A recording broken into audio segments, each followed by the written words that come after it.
सरकार के इन 2 साल के कार्यकाल पर बीजेपी खुलकर बयानबाजी कर रही है। इस बीच में बीजेपी के पूर्व प्रदेश अध्यक्ष अरुण चतुर्वेदी से बात की हमारे संवाददाता लखवीर सिंह शेखावत ने। सूबे की अशोक गहलोत सरकार अपने 2 साल की वर्षगांठ मना रही है और इन 2 सालों को बेमिसाल करार दे रही है। इसी के उलट भारतीय जनता पार्टी इन 2 सालों को बदहाल और बेहिसाब करार दे रही है। खास बातचीत करते हैं, हमारे साथ मौजूद हैं भारतीय जनता पार्टी के पूर्व प्रदेश अध्यक्ष और पूर्व में मंत्री रहे अरुण चतुर्वेदी साहब। अरुण जी, किस प्रकार से लेते हैं आप इन 2 सालों को? देखिए, मैं कह सकता हूँ कि राजस्थान में अगर मैं बहुत संक्षेप में बात कहूँ तो राजस्थान में सरकार नाम की चीज़ कोई नहीं है। केवल सब कुछ चल रहा है तो केवल भगवान भरोसे चल रहा है, कोई राज के भरोसे नहीं।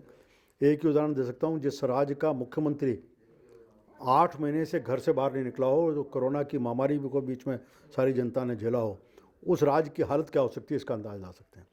जिसका मुखिया खुद कमरे में बंद बैठा रहे, उस परिवार की क्या हालत होगी। हालत ये है कि 24 महीने हुए, 24 महीने में कोई एक उपलब्धि सरकार नहीं गिना सकती कि हमने इस काम को करके खड़ा किया है। 24 महीने में कुल 21 योजनाएं इन्होंने बंद करने का काम किया है।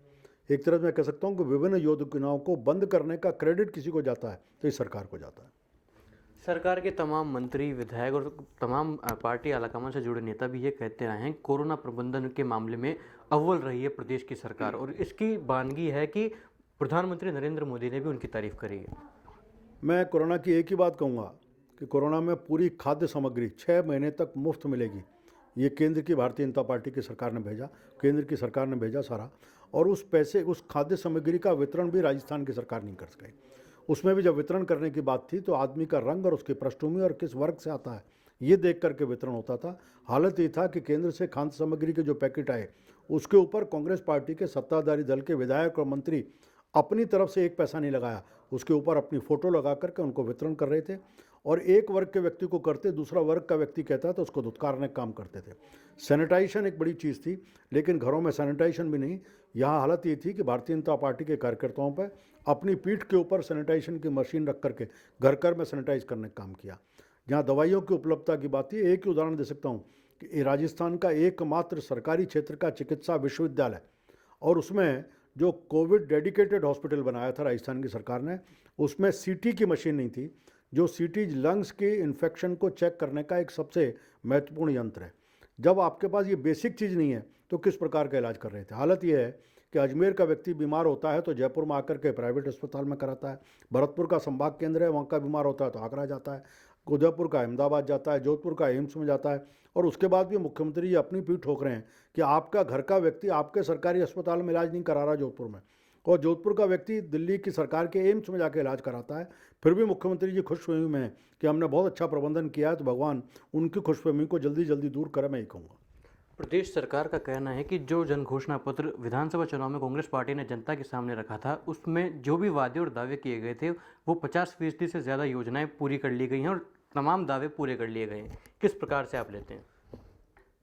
मैं कहूँगा कई बार कुछ परीक्षाओं में सेल्फ असेसमेंट के मामले होते हैं जी। तो इस सरकार बाहर के इन्विजिलेटर को अपने इन्विजिलेशन का काम नहीं दे रही है, वो खुद ही सेल्फ असेसमेंट करने का काम कर रहे हैं। आज अगर वो कहते हैं, मैं कहूँगा कि उन्होंने वादा किया था कि किसानों को हम संपूर्ण ऋण माफ़ी करेंगे। आज वो दावा करते हैं कि हमने कोऑपरेटिव ऋण माफ़ कर दिए, बाकी कॉमर्शियल नेशनलाइज बैंक्स का क्या होगा, उनकी कौन जिम्मेदारी लेगा। आपने वादा किया था कि हम बेरोजगारी युवाओं को रोजगारी भत्ता देंगे, उस बेरोजगारी भत्ते का एक भी युवा के खाते में 3,500 रुपये नहीं पहुंचाया। आप 55-50% करो, आपने एक भी योजना पूरी की हो तो उसके बारे में राजस्थान की जनता जानना चाहती क्या है।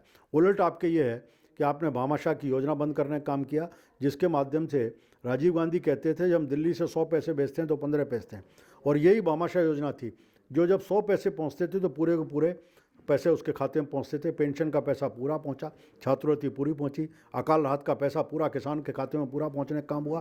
कोई बाबू नहीं, कोई कमीशन नहीं, कोई एजेंट नहीं, पूरा पैसा उसके खाते में। आपने उस योजना को बंद किया। गरीबों को 3 लाख रुपए तक का मुफ्त इलाज, ऐसी भामाशाह स्वास्थ्य बीमा योजना आपने बंद करने का काम किया। अन्नपूर्णा योजना जो गरीब को 8 रुपये में खाना, 5 रुपये में नाश्ता देती थी, आपने उसको बंद करने का काम किया। आपने बच्चों को जो मुफ्त दूध मिलता था उस मुफ्त दूध को बंद करने का काम किया। पिछली बीजेपी की सरकार ने टोल टैक्स बंद किए थे स्टेट हाईवेज़ के ऊपर, उस टोल टैक्स को आपने चालू करने का काम किया।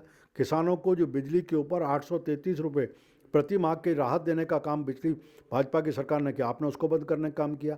पिछली भारतीय जनता पार्टी की सरकार ने आर्थिक पिछड़ा वर्ग के लिए छात्रवृत्ति की योजना चालू की, 138 करोड़ का बजट किया, आपने उसको बंद करने का काम किया। आप तो बताइए, आपने बंद करने के कीर्तिमान बनाए सारे के सारे, किसी चीज़ को चालू करने का नहीं बनाया। कारण क्या मानते हैं आपकी सरकार जनता के परिप्रेक्ष्य में, जनता के आधार पर फेल रही है? क्या कारण मानते हैं? क्या ये माना जाए कि भारतीय जनता पार्टी जो आरोप कांग्रेस पर लगातार लगाती आई है कि आपसी मतभेद है, विग्रह की स्थिति कांग्रेस पार्टी में बनी हुई है, क्या ये सबसे बड़ा कारण है? देखिए, मैं तो कहूँगा कि कांग्रेस पार्टी की अब पूरी तरह से इनको सरकार चलाना नहीं आता, इच्छा शक्ति कमी है। और फेल पास तो हम जब करेंगे, जो बच्चा परीक्षा में बैठा उसको तो हम फेल पास करें। ये तो 365 दिन की तैयारी करने की बात करते हैं, जो परीक्षा आई तो परीक्षा से भागने का काम कर रहे हैं, जनता को फेस नहीं कर सकते। मैंने उदाहरण दिया आपको, जिस राजस्थान का मुख्यमंत्री 8 महीने से घर से नहीं मिले तो जनता को फेस नहीं कर सकता। हालत ये है कि कल इनके सेवा दल का राष्ट्रीय सम्मेलन चल रहा है अजमेर में। आप जनता से मिलने में डरते हो, अपने कार्यकर्ताओं से मिलने में डर रहे हो। उस सेवा दल के सम्मेलन को भी मुख्यमंत्री जी वर्चुअली संबोधित कर रहे हैं। कोरोना का सबसे बड़ा काम, जिसमें सबसे बड़ा रोल किसी का था तो चिकित्सा का था, और राजस्थान का चिकित्सा मंत्री इन 8 महीनों में एक भी चिकित्सा संस्थान में विजिट करने नहीं गया। अब किस सरकार की बात कर रहे हैं? सरकार, आदमी तो अपने भरोसे है, राम का नाम लेके जी रहा है, जिएगा जिएगा, मरेगा मर जाएगा। इस सरकार पर फर्क नहीं पड़ने वाला। ये सरकार तो मान के चल रही है जो जिंदा रहेगा वो अपने कामों से कमा के खाएगा, जो मर जाएगा वो ऊपर पहुंच जाएगा। उस स्थिति में कोरोना की टेस्टिंग नहीं कर रहे। जो मेरे घर में अगर मैं संक्रमित हो गया तो मेरे परिवार के सब लोगों के टेस्ट मैं करा रहा हूँ, और उन्हीं आंकड़ों को जोड़ने का काम कर रहे हैं। संक्रमण की आपके उसकी व्यवस्था, आप RUHS हॉस्पिटल में आप डॉक्टर बनाता है 10 दवाइयों का प्रिस्क्रिप्शन, 3 दवाई आपके पास उपलब्ध है। जब मरीज कहता भाई 10 लिखी हैं, 3 मिल रही है, आपने डॉक्टर से कहा भाई आप इनको लिख दो ना कि 7 बाजार से लेके आ जाओ। आप खुले में क्यों नहीं कहते कि सरकार असमर्थ है, नहीं कर सकती, हम खुद करेंगे? वो स्थिति भी नहीं है इनके पास कहने की। भारतीय जनता पार्टी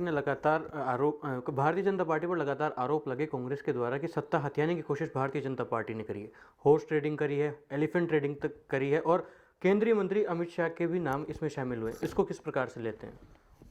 मुख्यमंत्री जी ने एक उपलब्धि इन 2 साल में अर्जित की है। वो सुबह उठते हैं, नहाते धोते हैं, अपना नाश्ता करने के बाद एक आरोप तैयार करते हैं कि आज मोदी जी के ऊपर क्या आरोप लगाना है। एक आरोप लगा करके बैठ जाते हैं, या भारतीय जनता पार्टी के ऊपर। कभी मोदी जी का, अमित शाह जी, अरे भैया आपके सचिन पायलट, आपके पार्टी के प्रदेश अध्यक्ष, आपके उप मुख्यमंत्री, और आपका उप मुख्यमंत्री आप पे आरोप लगाते हो अलग जाके बैठ रहा है, आपके विधायक अलग बैठ रहे हैं। घर तुम्हारा, घर को चलाने की जिम्मेदारी तुम भारतीय जनता पार्टी को दे रहे हो क्या? अगर भारतीय जनता पार्टी को देनी तो छोड़ो सरकार, हम सरकार चलाएंगे। आज आपके घर की फूट का सारा राजस्थान खामियाजा देख रहा है। सबने तमाशा देखा है कि 45 दिन तक राजस्थान की सरकार, सारे मंत्री, सारे विधायक होटलों में बैठे रहे, और वहाँ उन्होंने फ़ोटो देखी, अखबारों में छापे, आपके चैनल्स ने दिखाए कि वो फुटबॉल खेल रहे हैं, कबड्डी खेल रहे हैं, बैडमिंटन खेल रहे हैं, होटलों में बैठ के खाना खा रहे हैं। लोग कह रहे हैं कि हमारी मौलिक समस्याओं का समाधान नहीं हो रहा, और राज्य सत्ताधारी दल के विधायक जश्न मनाने का काम कर रहे हैं। उसका दोष आप भारतीय जनता पार्टी को मत रहे हो। अपना घर आप संभालो, ये भारतीय जनता पार्टी की जिम्मेदारी नहीं है। प्रदेश सरकार की ओवरऑल रिपोर्ट पर फाइनल कमेंट आपसे चाहूँगा, और सवाल ये रहेगा कि आज की तारीख में अगर राजस्थान में चुनाव होते हैं विधानसभा के, तो क्या परिस्थिति रहने वाली है?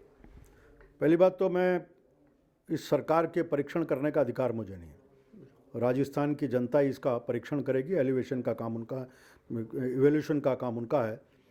और अगर मुझे एवोल्यूशन करना हो तो मैं को ये कहूँगा कि जिस सरकार ने एक भी प्रश्न को अटैम्प्ट नहीं किया है, और जिस परीक्षार्थी की कॉपी खाली हो उसको, मैं यूनिवर्सिटी कॉलेज में लेक्चरर भी रहा हूँ तो मैं 0 नंबर ही देता था। इस सरकार को 0 दूंगा, अंक नहीं दे सकता। और दूसरी बात, मेरा मानना है कि जिस प्रकार के पंचायत चुनावों के रिजल्ट आए हैं, 2.5 करोड़ मतदाताओं ने अपना मत दिया है, उससे स्पष्ट है। और नगर निकायों के चुनाव में जनता का जो मत है, आज अगर चुनाव हो जाएं तो पिछली बार तो एक मिनी बस में इनके विधायक आए थे, इस बार कोई आश्चर्य नहीं होगा कि अगर मारुति कार में बैठ कर के विधायक पहुँचे। ये थे पूर्व में मंत्री रहे और पूर्व भारतीय जनता पार्टी के प्रदेश अध्यक्ष अरुण चतुर्वेदी साहब, जो साफ तौर पर कह रहे हैं कि 2 साल का शासन जो अशोक गहलोत सरकार कर रहा है वो पूर्णतः विफल है। प्रदेश की जनता के साथ वादा खिलाफी करने का काम अशोक गहलोत साहब ने किया है, और जो वादे और दावे प्रदेश की जनता से किए गए थे विधानसभा चुनाव के दौरान, वह धरातल पर उतरते हुए नहीं दिखते हैं। साफ तौर पर इन्होंने आरोप लगाया है कि अगर आज की तारीख में विधानसभा के चुनाव होते हैं तो भारतीय जनता पार्टी प्रचंड बहुमत के साथ सरकार बनाने जा रही है। वीडियो जर्नलिस्ट रवीश शर्मा के साथ लखवीर सिंह शेखावत, न्यूज़ इंडिया, जयपुर।